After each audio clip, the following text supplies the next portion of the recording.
नमस्ते दोस्तों, D influence by उदय में आपका स्वागत है, जहां हम ऐसे टॉपिक पर बात करते हैं जो दुनिया को शेप करती है। आज हम आपके लिए एक ऐसा ही टॉपिक लेकर आए हैं। कड़े वेस्टर्न सैंक्शन के बावजूद जानेंगे कि रशिया ने कैसे अपनी इकोनॉमी को ग्रो किया, इस ग्रोथ के पीछे क्या की रीजन थे और इसका ग्लोबल इकोनॉमी पर क्या इम्पैक्ट होगा। वीडियो को एंड तक जरूर देखें, क्योंकि ये सिर्फ हेडलाइन नहीं है।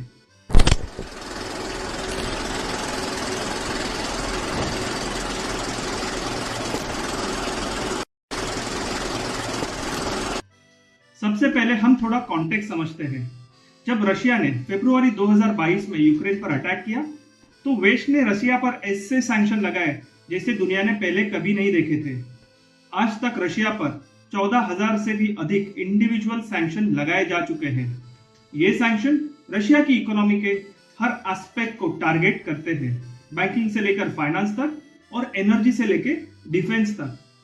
यूनाइटेड स्टेट्स ने इन सैंक्शन को लीड किया और उसे साथ मिला European union, United kingdom, Canada और जापान जैसे कंट्रियों का। इन सारे सैंक्शन का एम क्लियर था, रशिया को ग्लोबल इकोनॉमी से आइसोलेट करना और उस पर इतना प्रेशर डालना ताकि वो यूक्रेन से अपनी फोर्सेस वापस बुला ले। सबसे सीरियस सैंक्शन में कुछ सैंक्शंस रशियन बैंक को स्विफ्ट इंटरनेशनल पेमेंट सिस्टम से अलग रखना था। रशियन ओलिगार्च यानी रशिया के जो वेल्थी इंडिविजुअल्स थे, उनके फॉरेन एसेट्स को फ्रीज करना और रशिया को हाई टेक गुड एक्सपोर्ट करने पर भी बैन लगाना शामिल था। एक सबसे डेंजरस सैंक्शन था रशिया के फॉरेन एक्सचेंज रिजर्व्स को फ्रीज कर देना, जो वेस्टर्न बैंक में था, जिससे रशिया का hundreds of billions of dollar का एक्सेस कट जाए। इस मूव ने ग्लोबल फाइनेंशियल सिस्टम में काफी हलचल मचाई। लेकिन इन सैंक्शंस का आखिरकार इम्पैक्ट क्या था? शुरुआत में तो इसने रशियन रूबल की वैल्यू काफी गिरा दी, इन्फ्लेशन भी काफी बढ़ गई रशिया में और इन्वेस्टर का जो कॉन्फिडेंस था रशिया की इकोनॉमी में, वो डगमगा गया। रशियन कंपनीज को इंटरनेशनल ट्रेड करने में काफी मुश्किलें आई और कई वेस्टर्न कंपनीज ने रशियन मार्केट से एग्जिट करना शुरू भी कर दिया। लेकिन इन सभी चैलेंजेस के बावजूद रशिया अपनी इकोनॉमी को स्टेबलाइज करने में कामयाब रहा और कुछ एस्पेक्ट में तो उसने फ्लरिश भी किया। लेकिन कैसे? चलिए करंट सिचुएशन पे नजर डालते हैं और समझते हैं।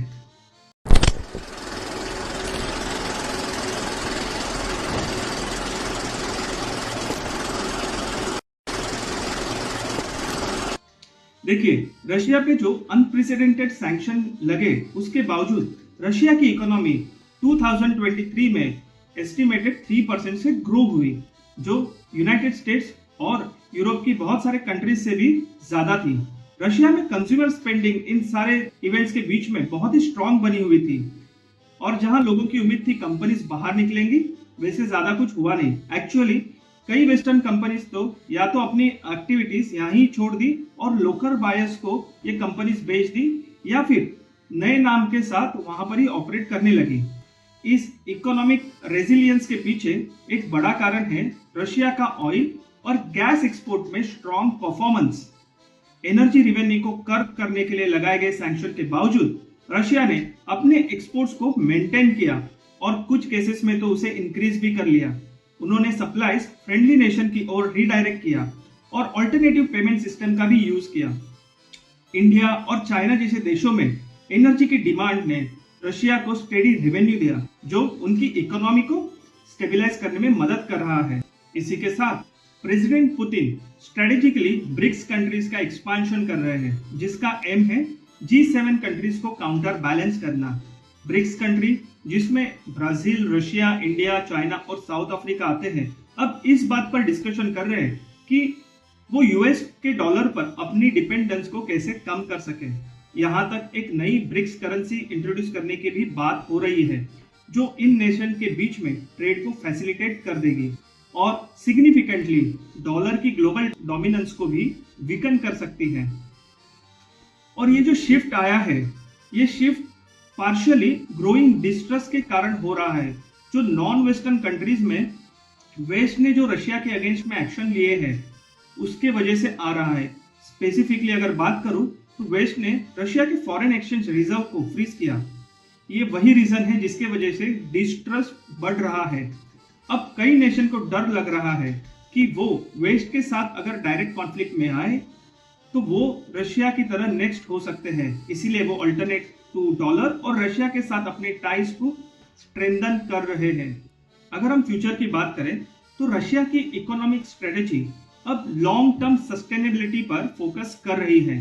भले ही डिफेंस और सिक्योरिटी पर हेवी स्पेंडिंग हो रही है जो उनके बजट का लगभग 40% है। गवर्नमेंट हाई ऑयल प्राइसेस और एक रोबस्ट मिलिट्री इंडस्ट्रियल कॉम्प्लेक्स पर बैंकिंग कर रही है।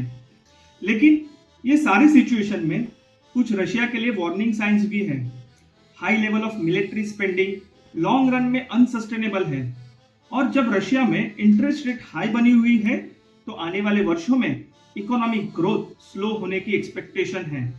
इसके अलावा वॉर टाइम इकोनॉमी के वजह से जो लेबर शॉर्टेज मार्केट में क्रिएट हुई है वो फ्यूचर ग्रोथ को भी हिंडर कर सकती है। फिर भी पुतिन लंबा खेल खेल रहे हैं। रशिया की करंट इकोनॉमिक चैलेंजेस का सामना करने और स्ट्रांग बनकर उभरने की क्षमता पर पुतिन बेट कर रहे हैं। ब्रिक्स करेंसी का इंट्रोडक्शन और डॉलर से दूर जाने का ऑनगोइंग जो शिफ्ट पूरे दुनिया में चल रहा है, अगर वो सक्सेसफुल होता है तो यह ग्लोबल इकोनॉमिक लैंडस्केप को इस तरह से ऑल्टर कर सकता है जो रशिया और उसके अलायंस कंट्री के फेवर में हो।